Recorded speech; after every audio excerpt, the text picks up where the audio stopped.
Plato in 90 Minutes by Paul Strathern. The following material appears on the book's back cover. In an age when philosophers had scarcely glimpsed the horizons of the mind, a boy named Aristocles decided to forego his ambitions as a wrestler. Adopting the nickname Plato, he embarked instead on a life in philosophy. In 387 BC, he founded the Academy, the world's first university, and taught his students that all we see is not reality, but merely a reproduction of the true source. And in his famous Republic, he described the politics of the highest form of state. In Plato in 90 Minutes, Paul Strathern offers a concise, expert account of Plato's life and ideas, and explains their influence on man's struggle to understand his existence in the world. Introduction. Plato was the ruin of philosophy, or so some modern thinkers would have us believe. According to both Nietzsche and Heidegger, philosophy never recovered from the attentions of Socrates and Plato in the 5th century BC. Philosophy had been underway less than 200 years, and in many ways it had scarcely started, but this was where seemingly it went wrong. Socrates wrote nothing down. Our main knowledge of him is the quasi-historical character who appears in the dialogues of Plato. It is often difficult to know when this character is putting forward the ideas expressed by the actual Socrates or simply acting as a mouthpiece for Plato's ideas. Either way, this figure differed radically from the philosophers who had preceded him, now generally known as the pre-Socratics. So how did Socrates and Plato ruin philosophy before it had properly started? Apparently they made the mistake of treating it as a rational pursuit. The introduction of analysis and cogent argument spoiled the whole thing. But what was this precious pre-Socratic tradition that was destroyed by the introduction of reason? The pre-Socratic philosophers included a number of brilliant oddballs who asked all kinds of profound questions. What is reality? What is existence? What is being? Many of these questions remain unanswered by philosophers to this day, and this includes those modern philosophers who refuse to play the game by claiming that such questions can't be asked in the first place. By far the most interesting and most odd of the pre-Socratics was Pythagoras.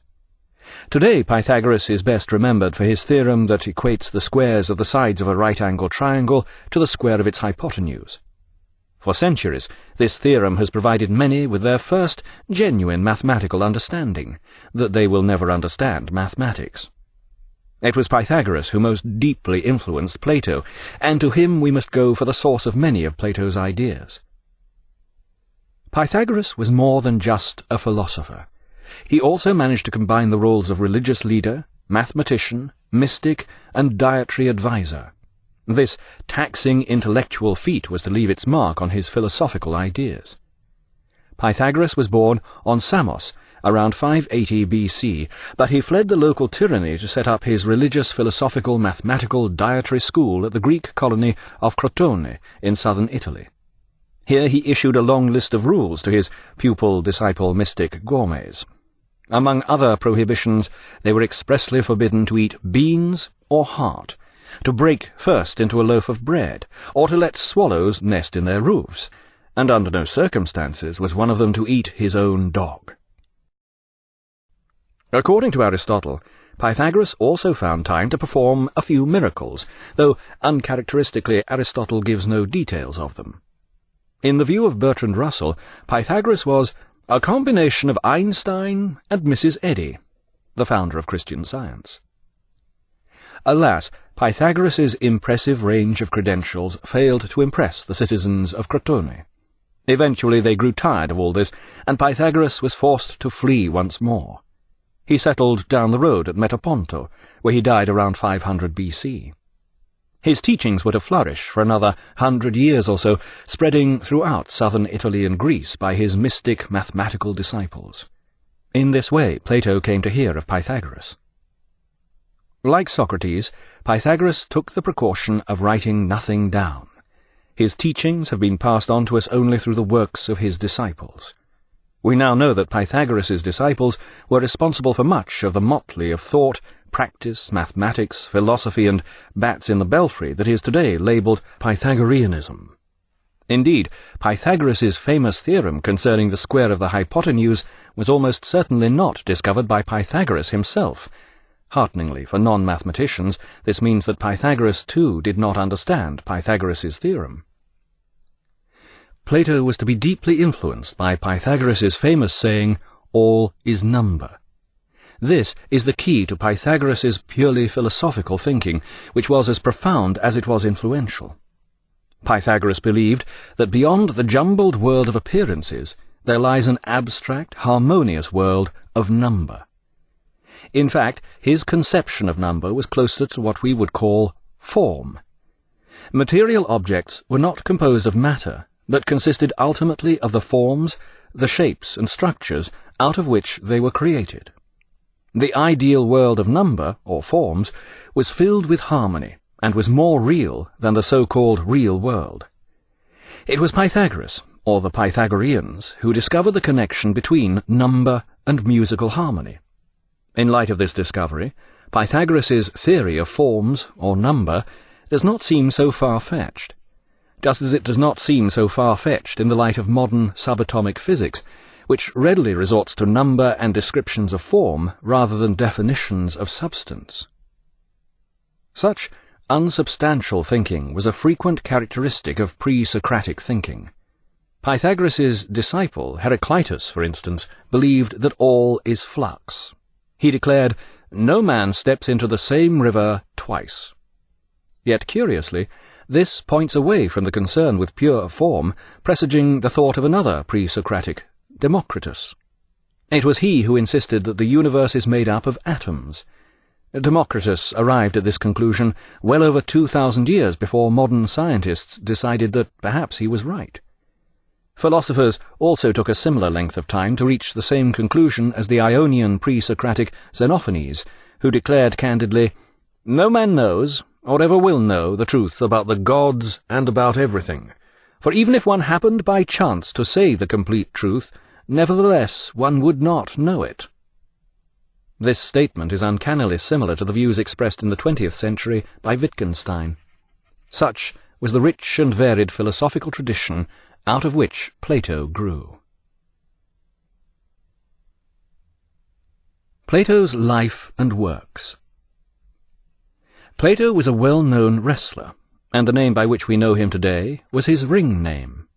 Plato means broad or flat, presumably in this case the former meaning referring to his shoulders, or, as some sources insist, to his forehead. At his birth in 428 BC, Plato was given the name Aristocles. He was born in Athens, or on the island Aegina, which lies some 12 miles offshore from Athens in the Saronic Gulf. Plato was born into one of the great political families of Athens. His father, Ariston, was descended from Codrus, the last king of Athens, and his mother was descended from the great Athenian lawmaker Solon. Like any bright member of a political family, Plato's earliest ambitions were in other fields. Twice he carried off the wrestling prize at the Isthmian Games, but seemingly never made it to the Olympics at Olympia. Instead, he set about trying to become a great tragic poet, but he failed to impress the judges in any of the major competitions. Having failed to win an Olympic gold, or carry off the ancient Greek equivalent of the Nobel Prize, Plato was almost resigned to becoming a mere statesman. Then, as a last fling, he decided to have a go at philosophy, and went off to listen to Socrates. It was love at first sight. For the next 9 years, Plato sat at the feet of his master, absorbing all he could of his ideas. Socrates' combative teaching methods forced his pupil to realize his full intellectual potential, at the same time opening his eyes to the unrealized possibilities of the subject. Socrates taught by a conversational method, in which the subject under discussion was gradually analyzed and defined. This method was known as dialectic, from the ancient Greek word for discussion and disputation. Dialect has the same root.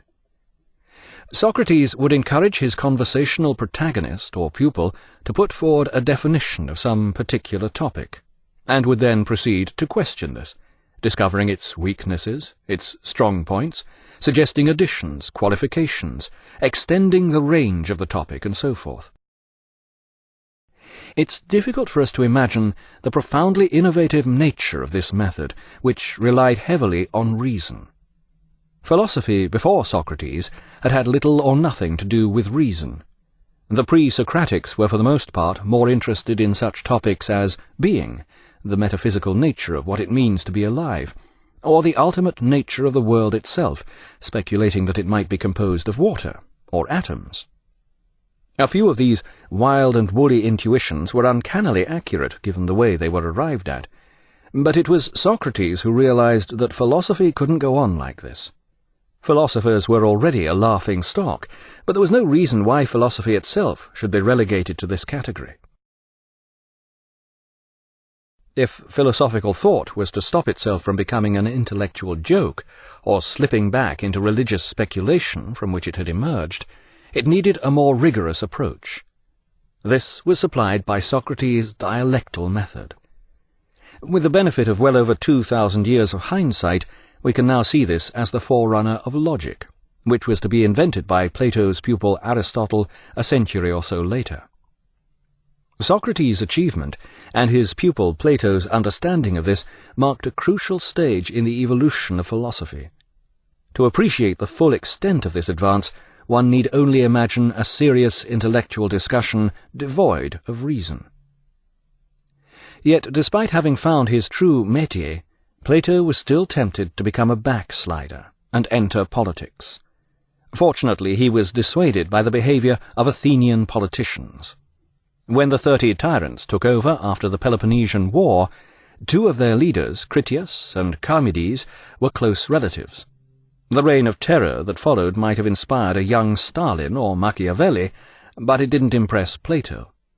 After the Democrats took over, Plato's beloved teacher was tried on trumped-up charges of impiety and corrupting youth, and sentenced to death. In Plato's eyes, democracy was now tarred with the same brush as tyranny. Plato's close association with Socrates placed him in a dangerous position, and he was forced to remove himself from Athens for his own good. Thus began his travels, which were to last for the next 12 years. After learning all he could at the feet of his master, he would now learn from the world. But the world wasn't that large in those days, and for the first period of his exile, Plato studied just 20 miles away in the neighboring territory of Megara with his friend Euclid. This was not the famous geometer, but a former pupil of Socrates who had become renowned for the subtlety of his dialectic. Euclid had so loved Socrates that he had travelled through enemy Athenian territory disguised as a woman, to be present at the death of his master. Plato stayed with Euclid in Megara for 3 years, then journeyed to Cyrene in North Africa to study with the mathematician Theodorus. After this, he seems to have travelled on to Egypt. According to one persistent story, he now wished to visit some magi in the Levant, and ended up travelling east as far as the banks of the Ganges, but this seems unlikely. Possibly during his stay in Megara, or during a stop on his travels, Plato wrote his earliest extant works. These are in the form of dialogues, and are heavily influenced by Socrates, both personally and intellectually. Yet Plato was not completely in his shadow. These dialogues are the creation of a consummate mind, great works of literature as well as philosophy. In many of them, Socrates makes an appearance as a leading character and puts forward his ideas. He comes across as infuriating, brilliant, but ultimately endearing, a complex blend of the buffoon and the saint. No less than 3 of Plato's early dialogues, the Apology, Crito, and Euthyphron, as well as the later Phaedo, are devoted to the trial, prison days, and ultimate death of Socrates. These events had a profound effect on Plato, and his description of them ranks alongside Hamlet and Dante's Inferno in Western literature. The Apology describes Socrates' trial and the 70-year-old philosopher's defense of himself before the people of Athens. As a legal or even a convincing defense, this is flimsy to say the least. Socrates treated the charge with the contempt it deserved, and moved on to more interesting topics, such as why he was considered to be wise. He maintained that he was merely living up to the role proclaimed for him by the Delphic oracle, which had described him as the wisest man on earth. At first he had been suspicious of this pronouncement, as he knew nothing, a typical Socratic claim. So he had begun questioning others reputed to be wise, and discovered that, in truth, they knew nothing too. This is a classic example of the dialectic method, philosophy being used to reduce contemporary thinking to ruins. It bears a curious resemblance to Wittgenstein's linguistic analysis in modern-day philosophy. Indeed, what Socrates taught was not so much a philosophy as philosophic method, clear thinking. This he saw as not only a means to arriving at the truth, but also a way to good behavior. He would certainly have concurred with Wittgenstein's 20th-century claim, philosophy is not a theory, but an activity. Such an attitude leaves an essential vacuum at the heart of philosophic thinking. After Socrates, this was to be filled by Plato. After more than a decade of travelling, Plato arrived in Sicily, where he visited the crater of Mount Etna. This was a great tourist attraction of the period, and not just as a geographical phenomenon. This, people believed, was what the underworld looked like, and a visit to Etna thus afforded an instructive glimpse of future living conditions. But the crater held an even greater attraction for Plato, owing to its association with Empedocles, the 5th-century philosopher-poet. Empedocles had been gifted with such prodigious intellectual powers that he had eventually become convinced he was a god, and had plunged into the boiling lava of Etna to prove it. More important, here Plato also made contact with the followers of Pythagoras, who flourished throughout the Greek colonies of Sicily and southern Italy.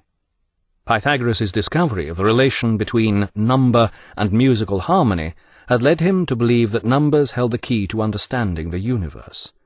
Everything could be explained in terms of number, which existed in an abstract realm beyond the everyday world.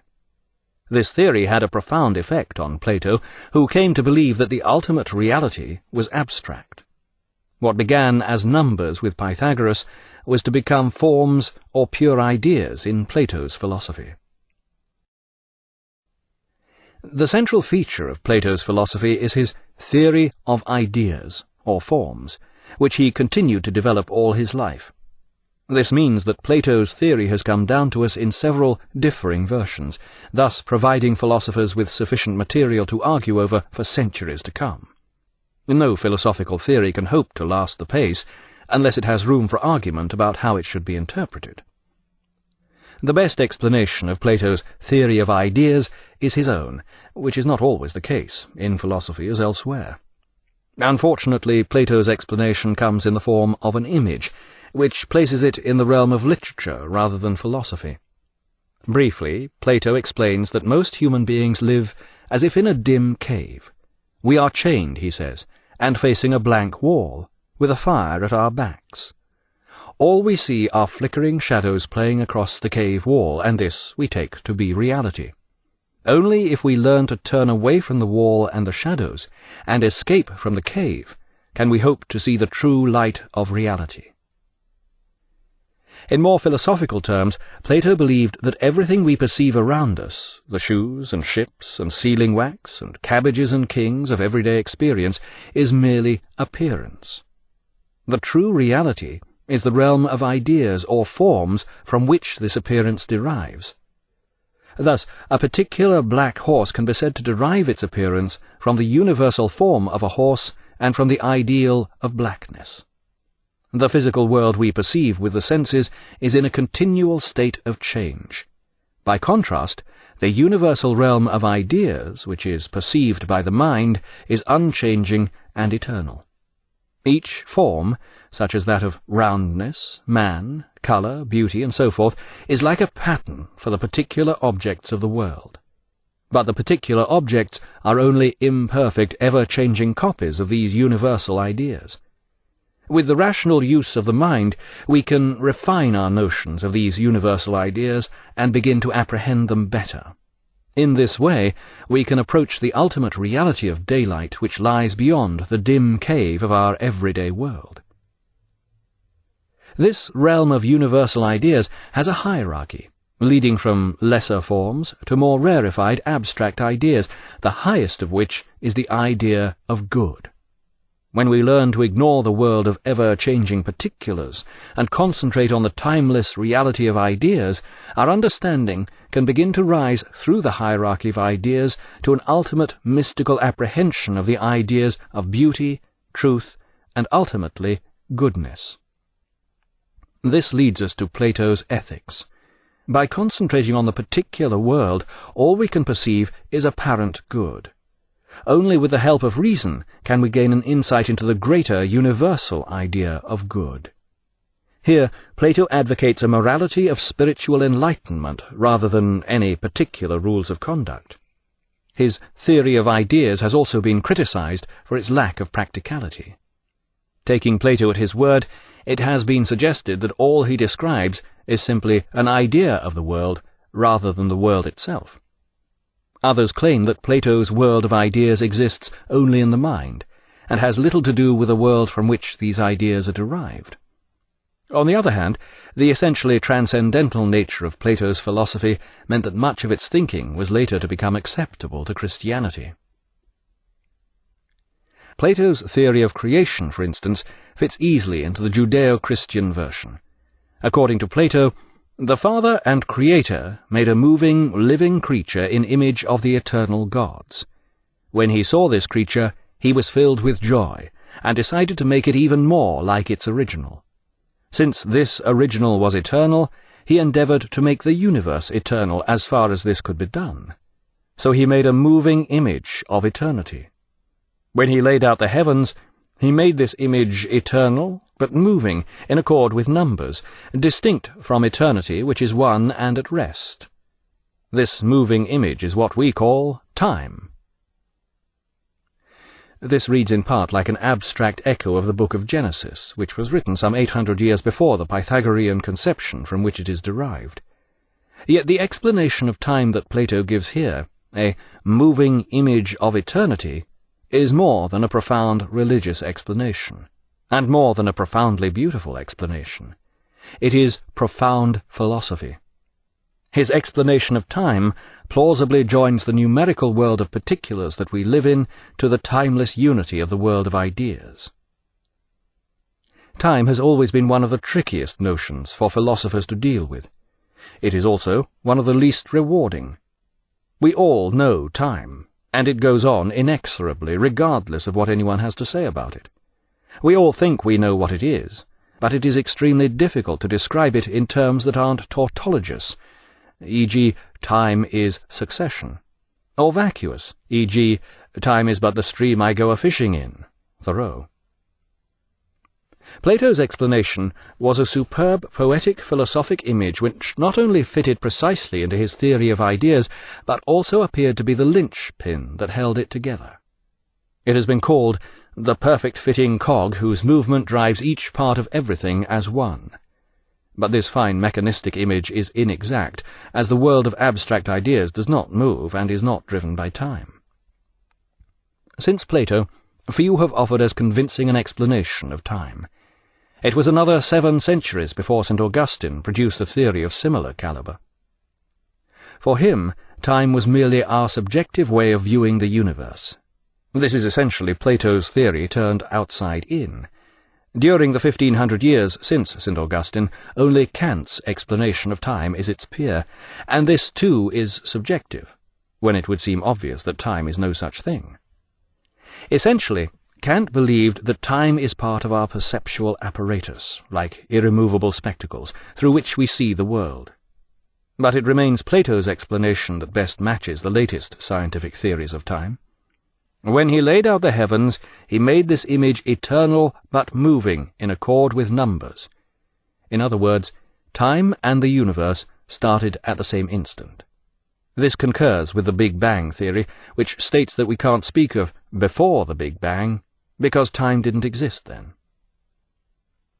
Science and philosophy are essentially different ways of looking at the world.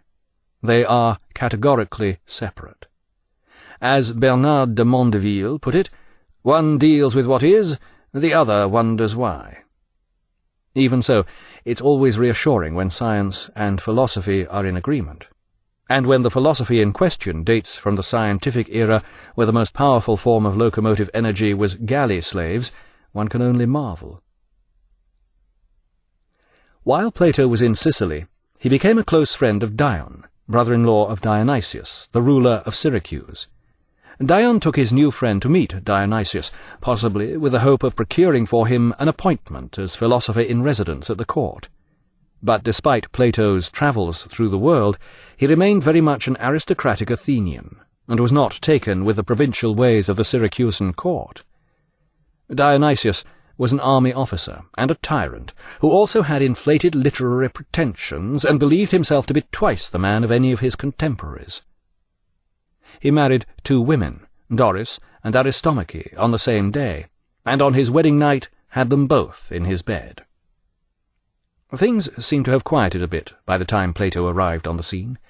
It all sounds rather pleasant from his description, even if he found nothing to please me in the tastes of a society devoted to Italian cuisine, where happiness was held to consist in stuffing oneself twice a day and never sleeping alone at night.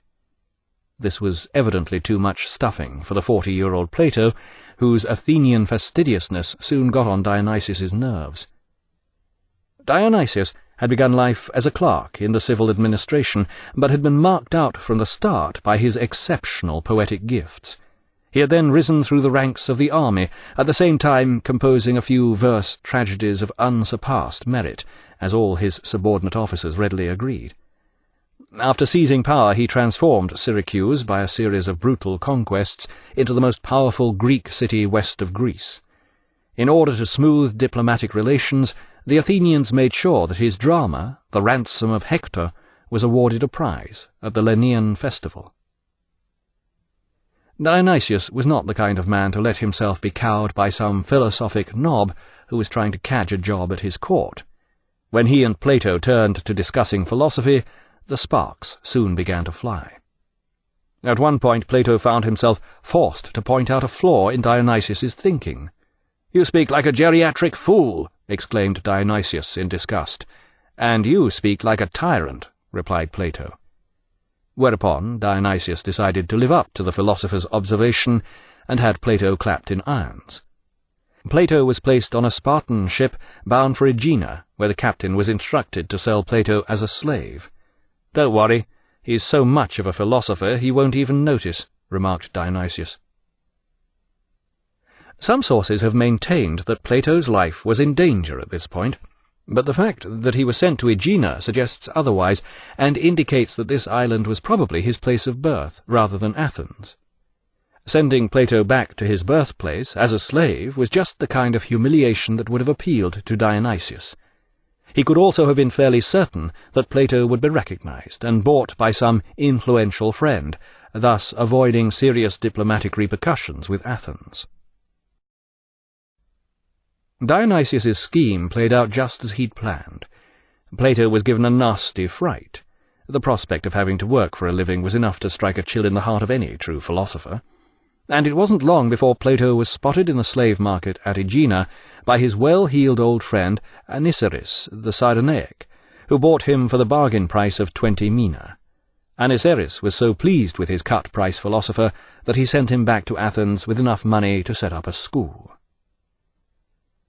In 386 BC, Plato bought a plot of land in the grove of Academe. This was a mile or so northwest of Athens, beyond the Arii Gate in the ancient city walls. It was a region of parkland dotted with plane trees, in whose shade stood a number of statues and temples. Here, amidst the cool avenues and tinkling streams, Plato opened the academy, gathering around him a group of followers which usually included several women, among them Axiothea, who dressed as a man. This is recognizable as the first university.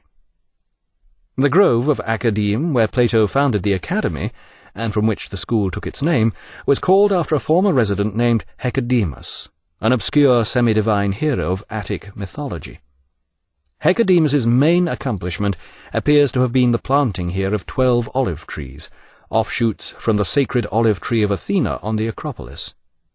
Yet as a result of Plato choosing this site, Hecademus is remembered to this day throughout the civilized world, our version of his name adorning everything from secretarial colleges to cinemas, a Scottish football team, and annual awards for similar semi-divine figures of obscure accomplishment.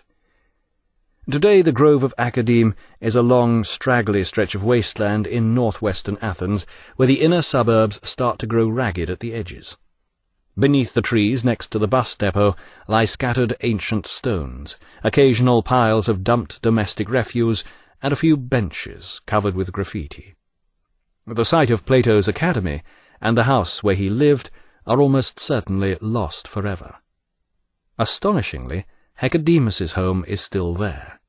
Beneath the archaeologist's protective tin roof, you can see its exposed baked mud foundations and the remains of its mud brick walls, which were already almost 2,000 years old by the time Plato set up here.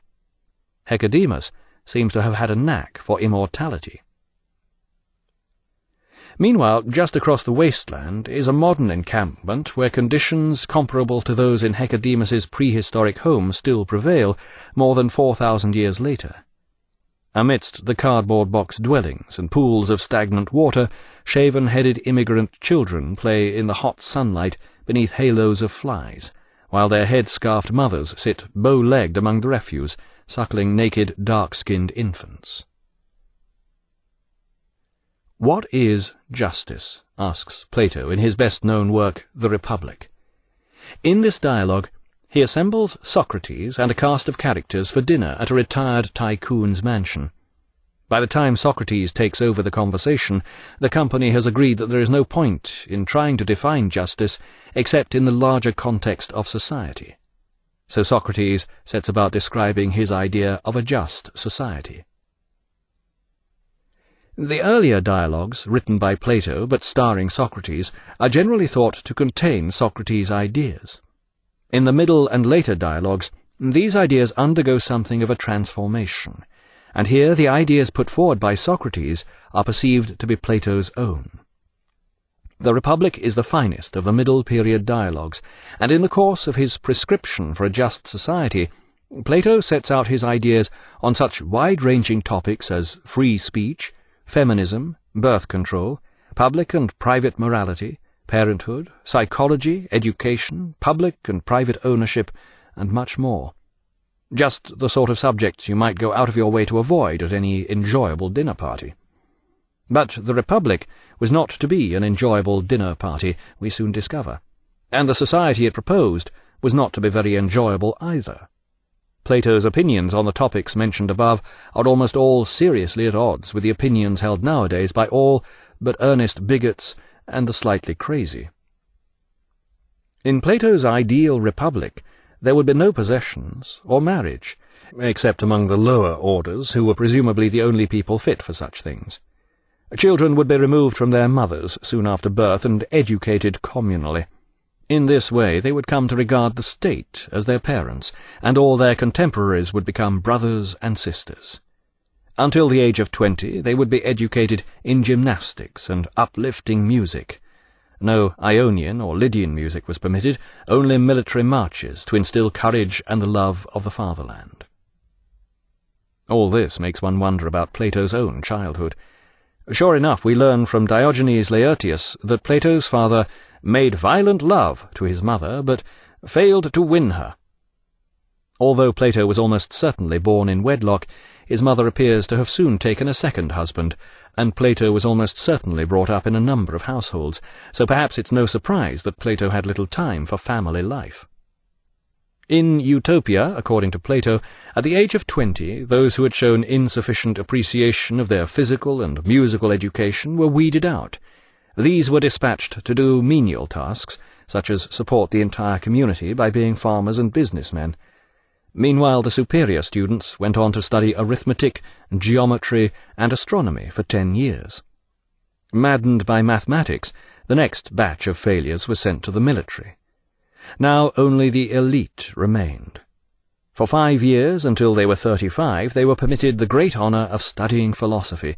Then, for 15 years, they became involved in the practical study of government, immersing themselves in the ways of the world. At the age of 50, they were considered fit to rule. These philosopher-rulers lived together in a communal barracks where they had no private possessions and could sleep together as they chose. There was complete equality of men and women, though in another dialogue Plato does let slip that if the soul fails to live well for its appointed time in a man, it passes into the body of a woman. Living communally, and having no personal interests, this elite would thus be above bribery, and their only ambition would be to ensure justice in the state. From this lot was chosen the head of state, the philosopher-king. Even for the small, ideal city-state, 9 miles from the sea, where this was all intended to take place, it would appear to be a recipe for disaster. At best it would be stupefyingly boring, for all poets, dramatists, and people who played the wrong type of music were banned, as were lawyers. At worst it would be a totalitarian nightmare which would quickly develop all the usual unpleasant methods required to maintain such an unpopular regime. With hindsight, it is easy enough to pick holes in this earnest fantasy. Even Plato's own description involves him in a number of contradictions. Poets were banned, yet Plato himself uses many superb poetic images in the course of his arguments. Likewise, worship of the gods, religion, and mythology were forbidden, yet Plato himself includes several myths in this work, and the philosopher-rulers bear an uncanny resemblance to a priestly caste. He also introduces an ideal god of his own who is implacable and must be obeyed, even though his existence cannot be proved. In fact, Plato's vision of the ideal republic would seem to be strictly a product of its age. Athens had just been defeated by Sparta in the Peloponnesian War. Neither democracy nor tyranny had worked, and Athens desperately needed government that could provide order. Indeed, some commentators consider that when Plato speaks of justice, what he often means is something more akin to order. The answer appeared to lie in a strictly controlled society such as that which prevailed in Sparta. But unlike Athens, Sparta was a Philistine, economically backward society, which in order to survive had to produce a caste of mindless hooligans willing to obey orders and fight to the death.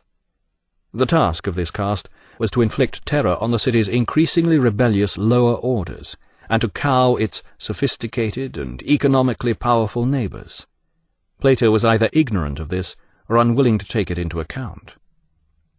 In an extension of Socrates' naive ethical belief, the good are happy, Plato believed that the unjust alone are unhappy. Impose a just society, and everyone will be fine. But what did he suggest? Just the kind of blueprint you'd expect from an earnest, high-minded intellectual closeted in the grove of academe. It could never work. Yet the astonishing thing is that it did, or something like it did. For over a millennium, medieval society, with its lower orders, its military caste, and its powerful priesthood, bore a remarkable resemblance to Plato's Republic. In more recent times, communism and fascism have adopted many of the Republic's essential features. For several years, Plato continued to teach at his academy, establishing it as the finest school in Athens. Then, in 367 BC, he heard from his friend Dion that Dionysius, the tyrant of Syracuse, had died, and that his son Dionysius the Younger had succeeded him. For years, Dionysius the Younger had been kept locked up by his father in order to thwart any ambitions he might have harboured about premature succession. Incarcerated in the royal palace, Dionysius the Younger had spent his days industriously sawing up pieces of wood, constructing tables and stools. According to Dion, this was the perfect opportunity for Plato. Here was the ideal ruler for him to instruct in the ways of the philosopher-king. His mind would be uncluttered by other ideas, and Plato could put his theoretical republic into practice. For some reason, Plato didn't find this prospect appealing. Perhaps he was worried about the position of a 61-year-old who arrived to take up residence in the ideal republic. Would he too have to undergo a prolonged regime of gymnastics and military music before he could join the elite? But in the end, my fear of losing my self-respect and becoming in my own eyes a creature of mere words who never put them into practice forced Plato to succumb to the entreaties of his friend, and he set out on the long journey to Sicily.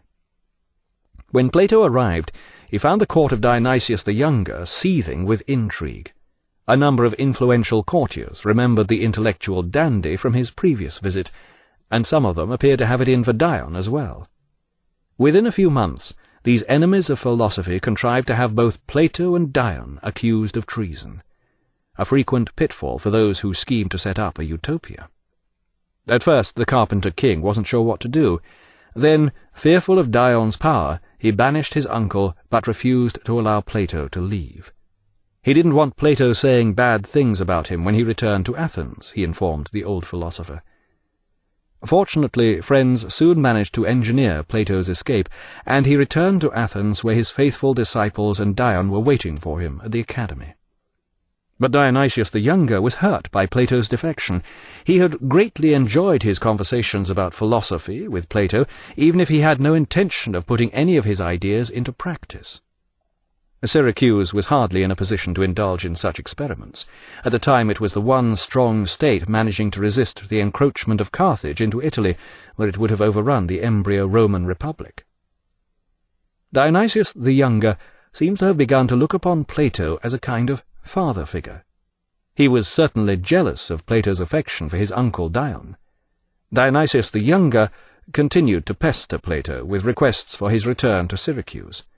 Distraught, Dionysius declared to all who would listen to him that his life was no longer worth living without the company of his philosophy instructor.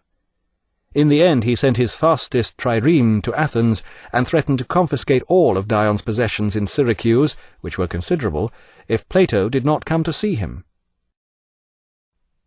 Eventually, against his better judgment, the 71-year-old Plato set sail for Syracuse. He appears to have been persuaded by Dion, who at this stage might well have been influenced by other concerns than the possibility of setting up Plato's utopia and the idea of demonstrating to the tyrant the primacy of the soul over the body.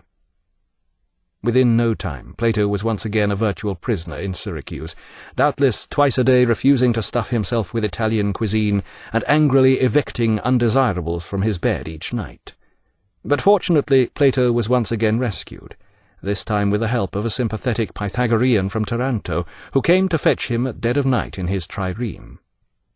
With the galley slaves heaving valiantly beneath the lash, the aged philosopher sped back across the sea toward the safety of Athens.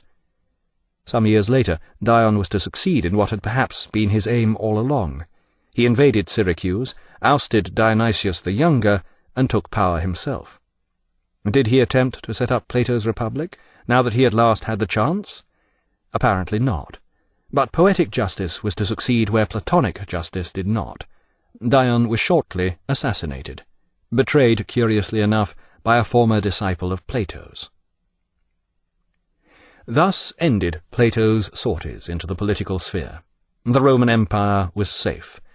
Yet, as a result of his untried theories, the medieval world that was to grow out of the Roman Empire would have a model, and later the likes of Stalin and Hitler would have a classical precedent for their endeavours. Was Plato entirely wrong-headed? In his view, true knowledge or understanding can only be apprehended by the intellect, not by the senses. The mind must withdraw from the world of experience if it is to reach the truth. If Plato seriously believed this, it's very difficult to understand what on earth he was doing legislating for his utopia in the first place. Such a philosophic view is incompatible with the practice of politics. Yet, according to Plato, unless philosophers become rulers, or rulers study philosophy, there will be no end to the troubles of men. In practice, it's turned out precisely the opposite. Rulers inspired by philosophical ideas have caused far more trouble than philosophical ignoramuses. The non-political part of Plato's philosophy was also to prove a major influence for many centuries to come. This was largely because it blended well with Christianity, lending what had begun as mere faith a more sound philosophical foundation. As a result, it wasn't just enough to disbelieve in Christianity, you had to disprove it too. For Plato, the human soul consisted of three distinct elements.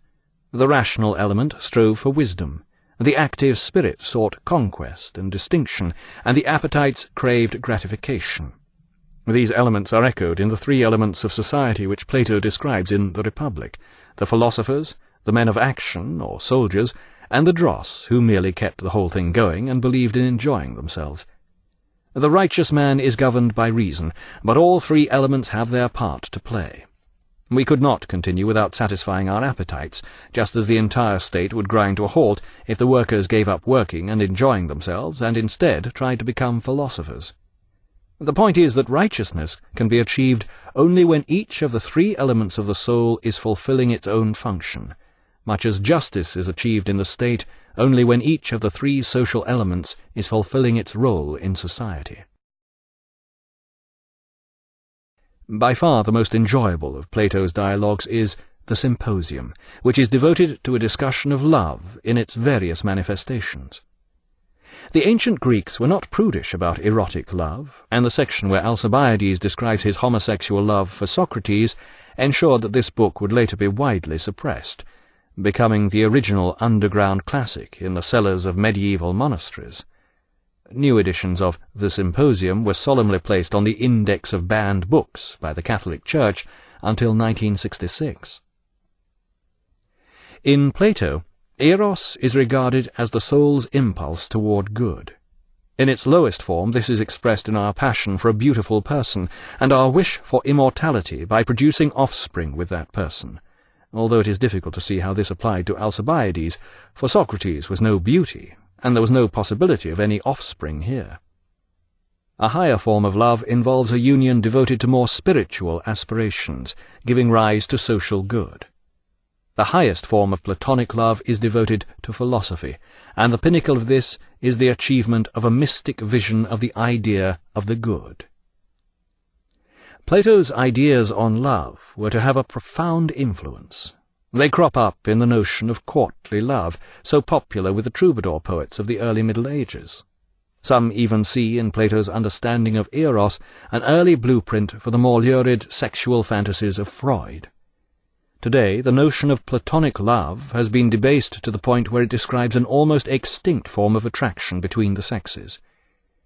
Even Plato's theory of ideas, intended to lead us to the mystical apprehension of beauty, truth, and goodness, has now been stripped of much of its ethereal grandeur.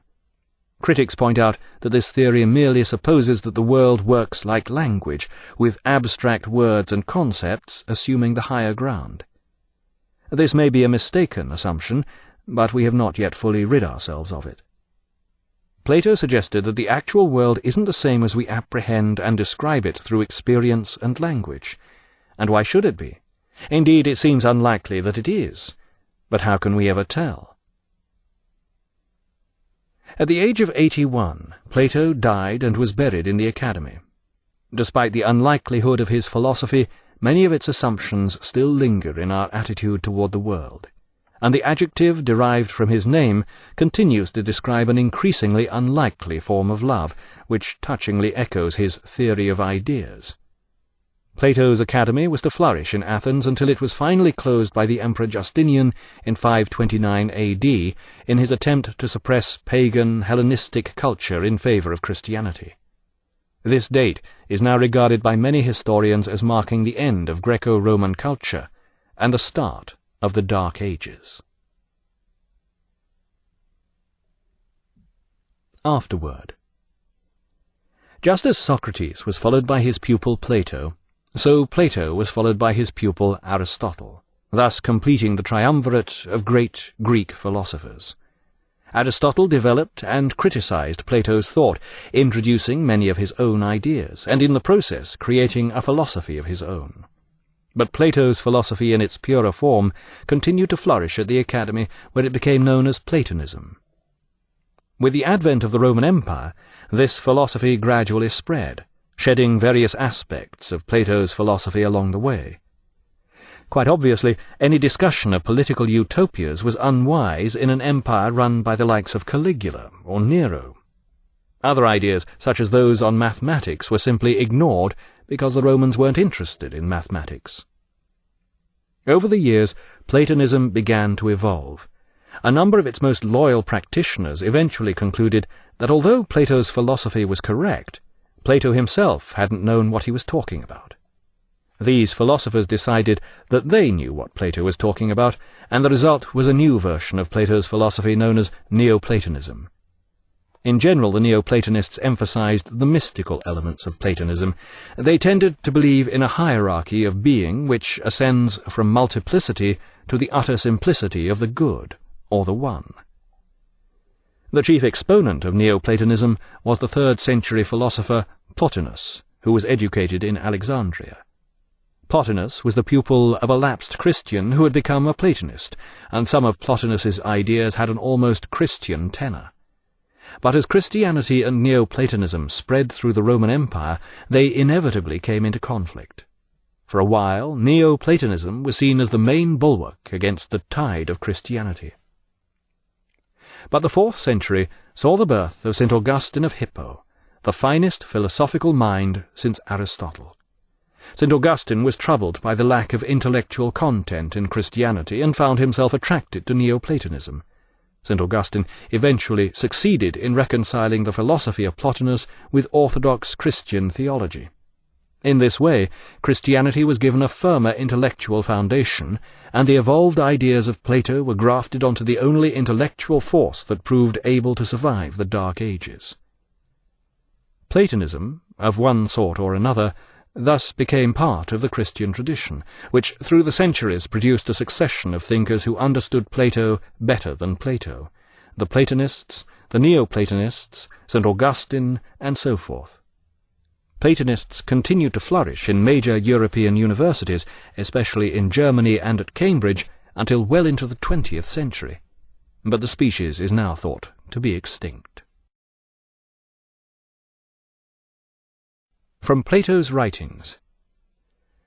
Philosophy begins in wonder. Theaetetus, 155d. Here is a parable which shows how our nature may become enlightened or remain unenlightened. Imagine the condition of men as living in a sort of underground cavern with a long entrance open to the light. Here men have existed since childhood, fettered by the leg and the neck, so that they cannot move or turn their heads in any way and can only see in front of them. Higher up, and some distance behind them, is the light of a burning fire, and between the fire and the prisoners is a path with a parapet along it, like the screen at a puppet show, which conceals the performers while they display their puppets above it. "I can picture it," he replied. "Now behind the parapet imagine there are men carrying all kinds of objects, including figures of men and animals, in stone and wood and various other materials, which project above the parapet. Some of these people would be speaking, and some would be silent." "This is a strange image you conjure up," he said, "and those chained men are strange prisoners." "No, they are just like us," I replied, "for to begin with, do you think such prisoners would see anything of themselves or of one another, except for the shadows cast by the firelight onto the wall of the cave facing them? How could they see more if their heads are prevented from turning? And they would see just as little of the objects being carried past, of course. Now, if they were able to talk to one another, surely they would suppose that in naming the shadows they saw, they were in fact naming the actual objects." "Certainly. And if their prison had an echo from the wall facing them, when one of the passers-by behind them spoke, the prisoners would naturally assume this came from the shadow passing before their eyes." "By Zeus, they would indeed," he said. "In all ways, then, the prisoners would consider reality to be nothing else than the shadows of those artificial objects." "Inevitably," he agreed. The Republic, Book 7, 514a to c. We must then conclude that education is not, as some claim, the introducing into a soul of knowledge which was not there beforehand, as if they were introducing sight into a blind eye. That is what they say it is. But our argument shows that the capacity for understanding truth is innate in each man's soul, and that the way in which he learns is like an eye which cannot be turned from the darkness toward the light except by turning the whole body. In the same way, the entire soul must be turned away from this world of change and shadows until its eye is able to endure the bright, shining light of reality, and the brightest of all realities, which we have called the good. The Republic, Book 7, 518, b to c. God is blameless. The Republic, Book 10, 617e. Do not forget that popular favour is a way to achievement, whereas an arbitrary temper has solitude for company. Letters 4, 321c. A man is just in the same way that a state is just, and we must not forget that justice in the state means that each of the three classes found within it is performing its proper function. Each of us is just and does his duty only when each part of us performs its proper function. The Republic, Book 4, 441d, c in some translations.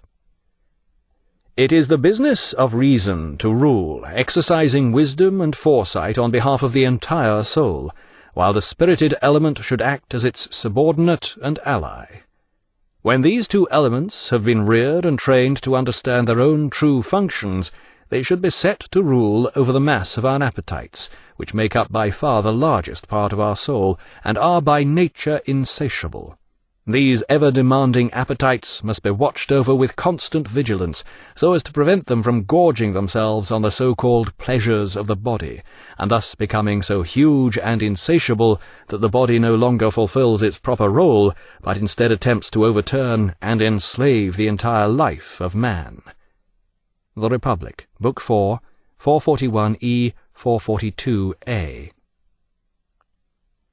I had a dream, and in this dream I was told that the first elements out of which all things, including you and I, are made, are such that no one can give an explanation of them. Each of them by itself can only be named. We cannot attribute anything further to them. We cannot even say that they exist, or that they do not exist, if we mean to speak of them alone, for to do so would be to imply the attributes of existence or non-existence. We cannot define any of these primeval elements. They can only be named, for they have nothing but a name. Yet the things composed of these elements, because they are thus complex, are defined by a combination of names which makes up a description, for a description is the essence of their definition. Theaetetus, 201e, b in some translations, 202b. Suppose that when someone sees or hears or notices something, he says to himself, "What I perceive looks rather like something else, though it is in fact only a poor imitation." Don't you agree that the person who receives this impression must have had previous knowledge of that something else, and is in fact being reminded of it? Of course. Then we must have had some earlier knowledge of equality, before we first saw things which were almost equal without being fully so. I agree. And at the same time we agree that we did not and could not have come by this notion of equality except by sight or touch or one of the senses. I am treating them as all being the same. They are, Socrates, for the purposes of our argument. So it must be by the senses that we become aware of the notion that things which are almost equal are not absolutely equal. Yet we must have a notion of this absolute equality, or there would be no standard with which to compare the things that we perceive as being almost equal. That sounds logical enough, Socrates. But surely we first see and hear and use our senses only at birth. Of course. But previously we agreed that we must have knowledge of equivalence and non-equivalence before we use our senses, or we would not be able to make any sense of them. Yes. Which means we must have had this knowledge before we were born. So it appears. Therefore, if we had this knowledge before we were born, and knew it when we were born, this means we had knowledge not only of equality and relative equivalence, but also of all absolute standards, and this same argument which we applied to absolute equality applies just as much to the absolutes of beauty, goodness, morality, and holiness, and also, I maintain, to all those characteristics to which we apply the term absolute. This shows that we must obtain knowledge of such absolutes before we were born. Phaedo, 73c, 74e, and et seq. It is said that Socrates had a dream about a cygnet which sat on his knees. It quickly grew plumage and became a swan, then flew off, letting out a loud, sweet cry. Next day, Plato was introduced to Socrates as a pupil, and Socrates immediately recognized him as the swan in his dream. Diogenes Laertius, Lives of the Eminent Philosophers, Book 3:5. The other side of Plato. The strongest principle is that everybody, whether they are male or female, should have a leader. Likewise, no one should get into the habit of doing anything at all on his own initiative, either in earnest or in jest. Both in war and during time of peace, he should respect his leader and follow him faithfully. He should look up to his leader and follow his guidance in even the smallest matters. For example, he should get up, move around, wash, and have his meals, only at such times as he has been ordered to do so. In other words, he should get into the habit, by a long process of training, of never even dreaming or acting independently, and thus becoming utterly incapable of such action. In this way, the life of all is spent in total community. There is no law, and there never will be one, which is above this. It is the most effective way of achieving salvation and victory in war, and in peacetime, and from earliest childhood, this should remain the highest law, the need to rule others and be ruled by others. All trace of independence or anarchistic spirit must be completely eradicated from the life of all men, and even the wild beasts which are kept by these men. The Laws, 942a to f. This will all appear chillingly familiar to students of the Third Reich and communist regimes from Stalinist Russia to the Cultural Revolution. The political science of dictatorship appears to have developed little over the past 2 millennia since the nursery era of our civilization, just as the psychology that instigates such states evolves little beyond the nursery stage of its development. For centuries, Plato could do no wrong. While he remained the preserve of the classicists and theologians, such views were considered harmless, except by those who became headmasters of elite boarding schools, who used them as a blueprint for Victorian education. Not until the middle of the 20th century did the Austrian philosopher Karl Popper decide it was time Plato was exposed as a fascist. He did this in The Open Society and Its Enemies, from which the following argument is taken. Individualism, united with altruism, has become the basis of our Western civilization. It is the central doctrine of Christianity. Love thy neighbor, say the Scriptures, not love your tribe. And it is the core of all ethical doctrines which have grown from our civilization and stimulated it. Plato was right when he saw in this doctrine the enemy of his caste state, and he hated it more than any other of the subversive doctrines of his time. Never was a man more in earnest in his hostility toward the individual. Popper, The Open Society and Its Enemies. Popper quotes the following passage where Plato describes his republic as the highest form of state. Plato continues, Women and children, as well as all servants, slaves, and livestock, are considered as common property of the state. Every possible means has been taken to obliterate from our life any possible hint of individualism or anything looked upon as private.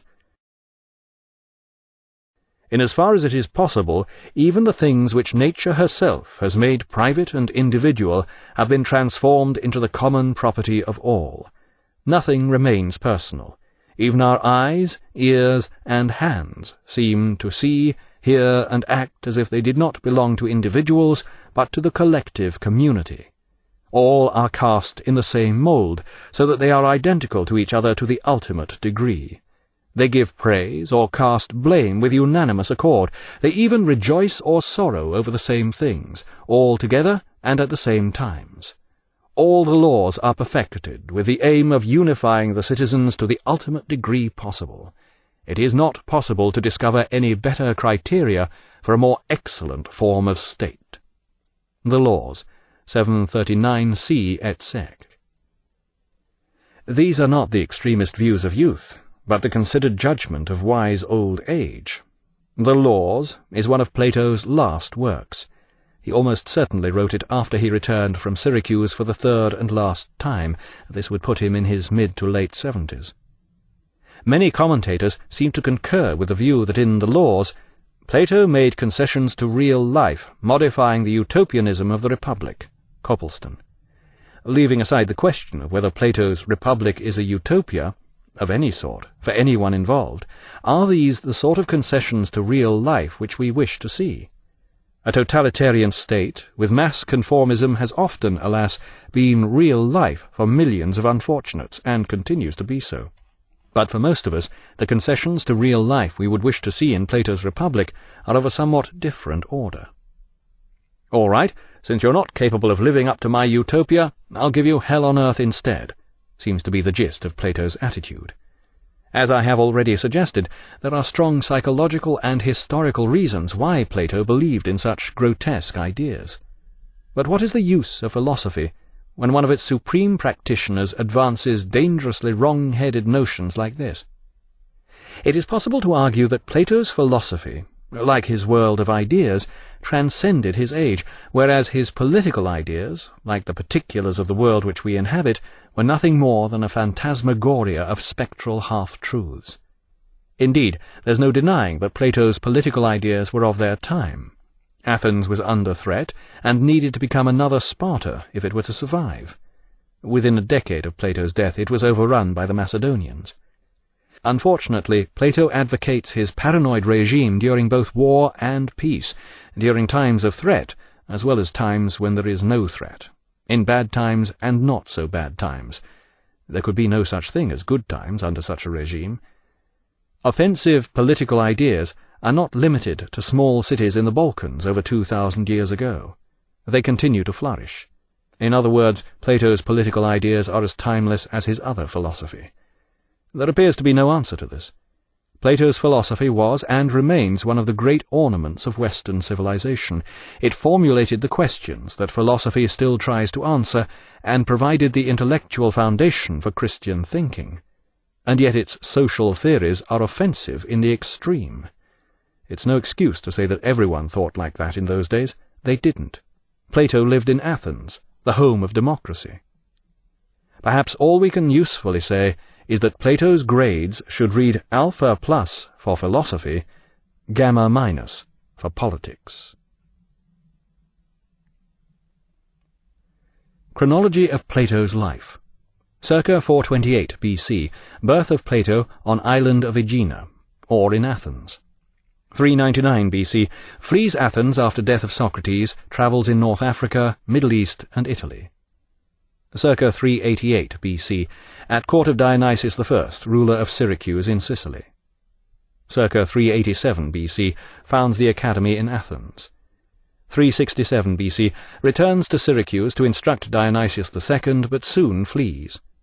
361 to 360 BC, returns yet again to the court of Syracuse. Circa 347 BC, death of Plato at age 81. 529 AD, closing of Academy by Emperor Justinian, and the start of the Dark Ages. Chronology of Plato's era. 438 BC, Parthenon, built in Athens. 431 BC, free adult male population of Athens calculated at 42,000. The slave population was probably double this. 430 BC, death of Phidias, sculptor and architect of the Parthenon. 429 BC, death of Pericles, ruler of Athens through its golden era. 415 to 413 BC, Athenian expedition to capture Sicily, ending in disaster. 408 BC, Euripides leaves Athens. 404 BC, Peloponnesian Wars end in Sparta's victory over Athens. Oligarchy takes over in Athens, and ensuing terror. 399 BC, death of Socrates. 384 BC, birth of Aristotle. 380 BC, death of comic playwright Aristophanes. 367 BC, death of Dionysius I, ruler of Syracuse in Sicily. He is succeeded by his son Dionysius II. 353 BC, King Mausolus dies in Asia Minor and is buried in the mausoleum, which becomes one of the 7 wonders of the ancient world. Chronology of significant philosophical dates. 6th century BC, the beginning of Western philosophy, with Thales of Miletus. End of the 6th century BC, death of Pythagoras. 399 BC, Socrates sentenced to death in Athens. Circa 387 BC, Plato founds the Academy in Athens, the first university. 335 BC, Aristotle founds the Lyceum in Athens, a rival school to the Academy. 324 AD, Emperor Constantine moves capital of Roman Empire to Byzantium. 400 AD, St. Augustine writes his Confessions, philosophy absorbed into Christian theology. 410 AD, sack of Rome by Visigoths heralds opening of Dark Ages. 529 AD, closure of Academy in Athens by Emperor Justinian marks end of Hellenic thought. Mid-13th century, Thomas Aquinas writes his commentaries on Aristotle, era of scholasticism. 1453, fall of Byzantium to Turks, end of Byzantine Empire. 1492, Columbus reaches America, Renaissance in Florence and revival of interest in Greek learning. 1543, Copernicus publishes On the Revolution of the Celestial Orbs, proving mathematically that the earth revolves around the sun. 1633, Galileo forced by Church to recant heliocentric theory of the universe. 1641, Descartes publishes his Meditations, the start of modern philosophy. 1677, death of Spinoza allows publication of his Ethics. 1687, Newton publishes Principia, introducing concept of gravity. 1689, Locke publishes Essay Concerning Human Understanding, start of empiricism. 1710, Berkeley publishes Principles of Human Knowledge, advancing empiricism to new extremes. 1716, death of Leibniz. 1739 to 1740, Hume publishes Treatise of Human Nature, taking empiricism to its logical limits. 1781, Kant, awakened from his dogmatic slumbers by Hume, publishes Critique of Pure Reason. Great era of German metaphysics begins. 1807, Hegel publishes The Phenomenology of Mind, high point of German metaphysics. 1818, Schopenhauer publishes The World as Will and Representation, introducing Indian philosophy into German metaphysics. 1889, Nietzsche, having declared God is dead, succumbs to madness in Turin. 1921, Wittgenstein publishes Tractatus Logico-Philosophicus, claiming the final solution to the problems of philosophy. 1920s, Vienna Circle propounds logical positivism. 1927, Heidegger publishes Being and Time, heralding split between analytical and continental philosophy. 1943, Sartre publishes Being and Nothingness, advancing Heidegger's thought and instigating existentialism. 1953, posthumous publication of Wittgenstein's Philosophical Investigations, high era of linguistic analysis.